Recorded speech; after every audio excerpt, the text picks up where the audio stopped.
Olá, meu nome é Vitor e neste vídeo eu vou te mostrar como você não deixar a sua autoestima ser afetado tanto por julgamento dos outros, tá bom? Acompanha. E se você achar essa informação importante, se outras pessoas precisarem escutar isso para ajudar na sua autoestima a se manter motivado no que tem que fazer, repassa esse vídeo, compartilha coisas boas, tá bom?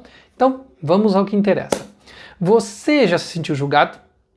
Às vezes, em entrevista de emprego, a gente tem que ser julgado, ou quando você está tentando vender algo, aquilo parece que está sendo julgado, né? Se vai vender ou não, ou mesmo quando as pessoas estão querendo estabelecer um relacionamento, a gente se sente meio julgado assim, né? Se o outro vai querer ficar com a gente, se não vai. Como é que faz para a gente não ficar tão dependente disso, né? Porque a primeira coisa, a gente precisa perceber que os outros também precisam avaliar. Os outros não podem aceitar as informações e aceitar os dados de qualquer maneira. Então, a compreensão de que os outros também precisam refletir e avaliar é o primeiro passo. É importante que todos façam suas análises e tenham condição de análise. E reconhecer isso é algo importante, porque você vai entender também como funciona o outro, vai entender a respeitar o outro, tá bom? Mas existe uma maneira da gente trabalhar para que a gente não fique tão dependente dessa escolha, dessa reflexão do outro, né? Então, eu vou citar alguns exemplos aqui, até para a gente reforçar esse argumento. Você sabia que o Sport Clube Recife já rejeitou o Pelé? Isso aconteceu no dia 5 de novembro de 57 e tem um telegrama como documento. Né? O Pelé estava iniciando no Santos, ele era reserva, porque um grande jogador naquela época ainda era o principal jogador naquela posição, e o Pelé era um garoto de 17 anos acabando de chegar na cidade de Santos, e o Santos chegou a oferecer o Pelé para o Sport. E a hora que o pessoal do Sport viu a oferta do Santos, disse, não, imagina, um menino de 17 anos, e rejeitou o Pelé, né, como jogador. Então, vocês podem ver que o próprio Santos estava, né, abrindo mão do Pelé e o Sport rejeitou o Pelé, né, o Sport Clube de Recife. Isso um ano antes da Copa de 58, quando o Pelé já, né, espantou o mundo, né, na Copa da Suécia. Então percebe, até o Pelé já foi rejeitado mais de uma vez, né, como jogador de futebol. Michael Jordan no início da carreira, quando estava no que a gente chama de colegial, mas é o high school, em Wilmington, que chique, né? Ele foi rejeitado no time de basquete, né? Por causa da altura e por causa da estrutura corporal. Né? Ele trabalhou muito durante um ano inteiro, até o ano seguinte, ele poder jogar nesse time de novo. Né, nesse time do colegial, do high school. Então, Michael Jordan, estou falando, o maior jogador de futebol da história foi rejeitado mais de uma vez. Michael Jordan também. Né? E você quer ver outro exemplo? O Cristiano Ronaldo, né, um exemplo mais atual, ele foi dado como moeda de troca do Clube Desportivo Nacional para o Sporting Clube de Portugal, porque o Clube Desportivo Nacional tinha uma dívida e não tinha como pagar, e falou, fica com esse jogador aqui. Né? E lá abriu mão do Cristiano Ronaldo. Então vocês percebem, Cristiano Ronaldo também foi dispensado como troca de moeda, né, por um clube que não viu o valor nele. Percebe? Então se os grandes nomes do esporte, grandes referências, mas assim, grandes nomes são muito, muito, muito melhores do que as suas gerações, né? Eles foram rejeitados. Aí você vai deixar a sua estima depender da possibilidade de uma rejeição ou outra? Mas aí você pode fazer uma pergunta-chave. E essa pergunta é importante, para a gente não ficar só num argumento aqui de autoajuda, porque aqui a gente trabalha com ciência. Você vai ver os nossos vídeos, ciência, embasamento. Então, como é que faz para isso aqui não parecer autoajuda? Você pode estar se enganando, realmente você pode ser ruim de futebol. Você pode ser ruim de basquete, você precisa ser rejeitado para tomar rumo, porque aquilo não serve, você é ruim, né, disso. Então, eu vou dar uma resposta para você, vou embasar cientificamente uma resposta que tem 3 pilares, tá? Professor, dedicação e prática. Professor, dedicação e prática.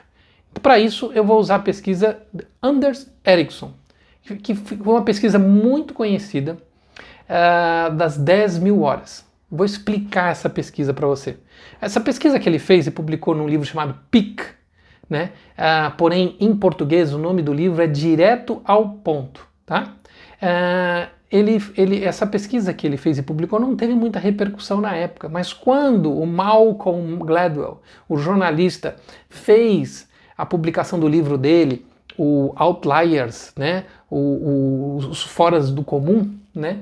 Aí ele citou a pesquisa do Anders Ericsson, e aí as pesquisas se tornou muito famosa. Mas essa pesquisa tem um detalhe que a maioria esquece, só lembra dessa questão das 10.000 horas, que eu vou explicar para você, porque aqui a gente vai citar dados. A pesquisa começa identificando que músicos e também jogadores de xadrez têm uma condição muito especial de top do mundo na sua habilidade de trabalho, ou seja, músicos de grandes sinfônicas ou jogadores de xadrez de competições internacionais. Esses talentos, eles chegam aproximadamente a 10.000 horas de prática. Todos que chegam ao topo da carreira, nessa grande condição, né, de uma filarmônica ou, né, um dos principais do ranking mundial de xadrez, tem as 10.000 horas de prática. Então esse é um ponto em comum, mas não é só isso. Tá? E aqui está o grande engano, né, quando a gente vai ler a pesquisa e vai estudar. Tem mais duas características. Ele diz o quê? Na pesquisa. Porque só fazer 10.000 horas e você fazer 10.000 horas de um treinamento ruim, você não vai se tornar bom. A pesquisa aponta que a prática consciente e deliberada, ou seja, é uma prática que vai se ajustando para melhorar o indivíduo. Não é a mesma prática. É uma prática que ela tem mensurações, ela tem avaliações constantes do que precisa melhorar, do que precisa aperfeiçoar. E esse ajuste, essa melhoria, esse aperfeiçoamento é feito constantemente nessa prática. Então essa prática está sempre mudando na busca desses aspectos de melhoria desse indivíduo. Não importa o que ele faça. Jogador de xadrez, músico, tenista, o que for. Sempre essa tentativa de melhora, né? E a outra característica, um importante professor ou treinador ou coach ao lado. Todos eles têm um professor, ou um treinador ou um coach ao lado, ali acompanhando, dando dicas, olhando os erros, mostrando as melhorias. Então são essas duas características que, somadas às 10.000 horas, vão levar a essa condição toda. Não são só as 10.000 horas, como normalmente se propaga por aí, tá bom? Então, a minha dica para você não ficar tão dependente da avaliação externa, é que faça o caminho das 10.000 horas. Com uma prática deliberada, consciente, treinamento constante e um professor, uma pessoa, um treinador, um coach que vá te acompanhando e mostrando todos os pontos cegos, né? Porque eu falo todos os pontos cegos porque são vários e são muitos. E por isso você precisa do treinador, do coach, do professor para apontar para você. Se você acha que você vai sozinho, meu amigo, minha amiga, você está enganado. Todos nós temos pontos cegos e essas pessoas são fundamentais. Professores, treinadores, coach, para olhar esses pontos cegos, né? E aí, eu vou citar o meu caso aqui para colocar com vocês, porque às vezes, por exemplo, a gente está aqui na venda de cursos, né, trabalhando, né, com o desenvolvimento dos alunos em yoga, né, às vezes vendendo uma certificação, e as pessoas avaliam, né, para contratar o meu serviço, e aí as pessoas dizem, mas eu quero que o seu yoga seja assim, mais gostosinho, eu quero que eu fique mais sentadinha, eu queria aprender só coisas da meditação, ou só os chakras, ou só a parte de asanas, não, mas eu tenho essa dificuldade, e a pessoa tenta avaliar a partir do ponto inicial dela o meu trabalho, que está chegando, e não chegou ainda, mesmo praticando, por exemplo, o Ashtanga Yoga eu pratico aproximadamente há 18 anos, eu estava fazendo a conta, não chegou nas 10.000 horas ainda, está quase nas 10 mil horas, né? E eu recebo críticas de professor, mas isso que ele faz é muito difícil, não tem cabimento, de gente que não caminhou nem as 5 mil, nem 4 mil horas. Faz a conta. E perceba quantas práticas diárias, quantas horas de prática diária precisa para você estar chegando nas 10 mil horas, como eu estou chegando depois de 18 anos de prática. Faz a conta. Você vai ver que é um trabalho que você precisa começar para ter essa convicção, para ter essa certeza. E os professores, né? Por exemplo, no meu caso, logo no começo da carreira eu tive o apoio do Georg Forstein. Georg Forstein é um dos maiores pesquisadores eruditos da história do yoga. Os livros dele são considerados respeitados até hoje, já é falecido, mas os trabalhos dele são considerados verdadeiras enciclopédias do yoga. E eu tive a oportunidade de trocar correspondência com eles, ele acompanhar meu trabalho, né? Isso no início dos anos 2000. E ele admirou a forma como eu estava trabalhando, trocamos correspondência e ele me certificou, na época, como membro da Associação Internacional de Yoga Terapeutas, pela forma como eu estava trabalhando e o conteúdo que eu tinha de trabalho de meditação, muita meditação na época, utilizando os ensinamentos que eu havia recebido do Dalai Lama, e recebido dos mestres tibetanos, né? E como eu utilizava isso dentro do processo de transformação, ajuda, né? E estabelecimento da cura das pessoas. Então, isso desde o passado, sendo treinado por um dos maiores estudiosos da história do yoga. Na sequência, depois disso, eu trabalhei 10 anos com o professor Hermógenes, que tem uma das obras mais significativas do mundo em yoga terapia. E justamente por eu trabalhar com a questão de ter me curado de um câncer, estar trabalhando com o yoga e cura, eu me aproximei, e já ser respeitado por Georg Forstein, eu e o Hermógenes nos aproximamos por ter caminhos similares. É claro que o Hermógenes, com obra publicada, mais de 30 livros, quando nós nos conhecemos, ele tinha mais de 40 anos de experiência no yoga. E nós nos aproximamos porque havia essa afinidade. E eu aprendi muito com ele e trabalhamos 10 anos juntos, né? Nos tornamos muito próximos, parceiros de trabalho, mas ele sempre como meu professor, me orientando, me ajudando. Então, também essa orientação do professor para corrigir, para avaliar, para verificar o trabalho foi importantíssimo na minha formação. Mais de 10 anos. E depois, Lino Miele, que foi o principal aluno de Pattabhi Jois. Por que o principal aluno? Porque foi o único que estudou o método de maneira profunda, os detalhes dos vinyasas, dos números, das contagens, da herança, o registro, que publicou junto com o mestre. E por que a importância de Lino Miele sendo o único aluno de Pattabhi Jois? Porque Pattabhi Jois era o principal aluno, o principal, não o único, né? A palavra não está justa aqui, foi um dos principais alunos. O Pattabhi Jois teve vários alunos, né?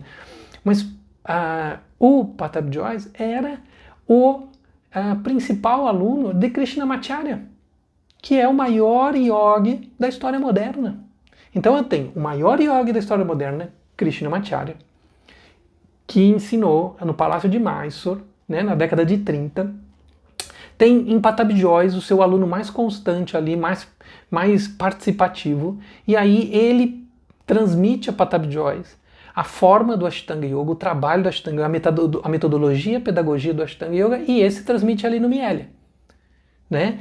Através dos estudos, da dedicação do Lino. E o Lino, muito rigoroso, escolheu algumas pessoas, autorizou alguns professores no mundo, né, a seguir com esse estudo, né, do método, da pedagogia que Krishnamacharya utilizava, que é o Ashtanga Yoga. E eu me aproximei de Lino Miele, pratiquei prática de 8 anos até ser convidado a me tornar, né, um professor autorizado dentro, né, dessa tradição que vem. Então são tantos professores importantíssimos conduzindo a minha história. E aí, às vezes eu vejo num processo de venda, a pessoa, não sei se eu vou fazer o curso com você porque tem outro aqui mais barato. Não há como explicar em poucas palavras àquela pessoa toda a bagagem de conhecimento e as 10 mil horas de prática. E tudo isso que eu estou explicando aqui para vocês numa ligação, num processo de venda. Então por isso que eu não posso deixar que a minha autoestima se afete pela avaliação de uma pessoa que me liga e diz: teu curso está muito caro, não vou fechar aqui, eu vou praticar com outra pessoa. Porque eles não têm a condição de avaliação de todo este conteúdo, de toda esta bagagem, de tudo isso que eu estou aqui transmitindo para você, o que constrói o seu conhecimento e que vai construir o conhecimento na área que você vai se especializar. Entende? Então é preciso entender esse processo, mas não deixar a sua estima ser afetada por isso, né? E por último, eu acho que também fica talvez um dos recados mais importantes que eu posso transmitir aqui. É você avaliar quando você critica o trabalho de alguém. Isso também eu vejo na questão da concorrência, por exemplo, às vezes que critica o trabalho, né? Ou que tem um pouco de inveja. Aí diz assim: porque essa pessoa faz coisas difíceis e não devia fazer coisas difíceis, ou coisas do tipo assim, né? Então, a gente não deve ficar muito atento se a nossa crítica ela é embasada, se nós estamos criticando de maneira correta. Porque, por exemplo, a gente viu, né, recentemente essa questão de pessoas que não sabem nada sobre vírus, sobre a questão de medicina, sobre a questão das pesquisas científicas, falando sobre o assunto, né, prejudicando pessoas, né, que não são bem informadas sobre esse assunto, e aí as críticas se tornando vazias, né, e isso tem ganhado uma certa frequência. Então essa questão de nós procurarmos maior embasamento, maior aprofundamento, vai nos dar, né, não só na nossa carreira, né, na nossa escolha profissional, no nosso trabalho, uma grande chance de sucesso, mas também a gente vai se tornar mais criterioso, né, na hora de criticar, na hora de avaliar o trabalho dos outros e às vezes procurar outros especialistas, né, para que a gente possa se aprimorar, possa melhorar, né, e não ter uma opinião superficial. Tá bom? Fica aqui a dica, eu espero que daqui para frente você siga seu trabalho e não se deixe, né, afetar por uma crítica que não tem substância, tá bom? Um abraço, até mais.